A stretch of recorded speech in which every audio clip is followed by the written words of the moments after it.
təbii natural botoks, yəni belə deyərdim, mənim pasiyentlərim elə tanıyır, edən bir həkim kimi təbii natural botoksu. Baxın, bu nə deməkdir? Zaten bütün botokslar botulium toksindir. Yəni onlar Clostridium botulium bakteriyasının məhsuludur. Yəni bu toksindir. Bütün botoks preparatları toksindir. Sadəcə olaraq orada A kateqori botokslar vardır ki, bütün dünyada istifadə olunur və ölkəmizdə də mən ən çox onları istifadə edirəm. Ən çox yox, yalnız o botokslarla nə deyərdim ki, yəni onların QR kodu da var, onları tətbiq edirəm. Ona görə bu botoksların toksini müəyyən kiçik dozlardadır və onun işləmə texnikası çox önəmlidir. Vurduğumuz nöqtələr çox önəmlidir və onu hansı texnika ilə tətbiq edirik? Bu da mənim belə deyərdim ki, xüsusi metodumdur. Bunu tətbiq etdikdə biz mimikaları aktiv saxlaya bilirik. Bəli, qırışlar yox olur, amma pasiyent alnını yəni qaldırıb sala bilir. Yəni mənim özümdə də botoks var, illərdir elətdiririk. Hardasa bir 6-7 ildir botoks tətbiq edirəm. Təbii şəkildə, bəli, bunu təbii şəkildə etmək lazımdır. Yəni pasiyentlərimə də necə, mən özümə rəva bilmədiyim bir şey başqasına da edə bilmərəm. Ona görə də bu şəkildə tətbiq edirik. Bəli, qalıcılığı 4-6 aydır. Bütün dünya protokolunda botokslar belədir. Yəni burada seçim preparatı çox önəmlidir.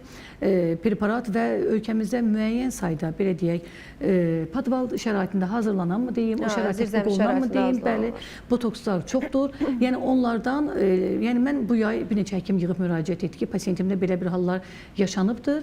Həkim olmayan kosmetoloqlar deyərdim və anında mən dedim ki, botulizm xəstəliyinə yoluxub həmin xəstələr. Həqiqətən apardılar toksikologiyada, yalnız onun zərdabı oradadır. Zərdab vuruldu, botulizmin və xəstə, yəni o xəstəyə 1 sutka, 2 sutka ərzində zərdab vurulmasa, bu ölümlə nəticələnən bir haldır. Burada da çox önəmlidir ki, doz ayarı, bir preparatı, bir flakonu bir günə tətbiq etmək olmaz. Adətən bu qol altı hiperhidroz üçün, aşırı tərləmə üçün, əlin içinə və ayağın altına tətbiq olunan botoksa bir flakon tətbiq olunur.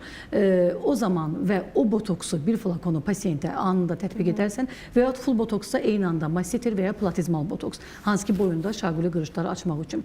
Həmin botoks flakonunu, bəli, bir seansda ikisi bir yerdə və ya tək qol altı tətbiq olunarsa, mütləq şəkildə botulizm aparan bir yoldur.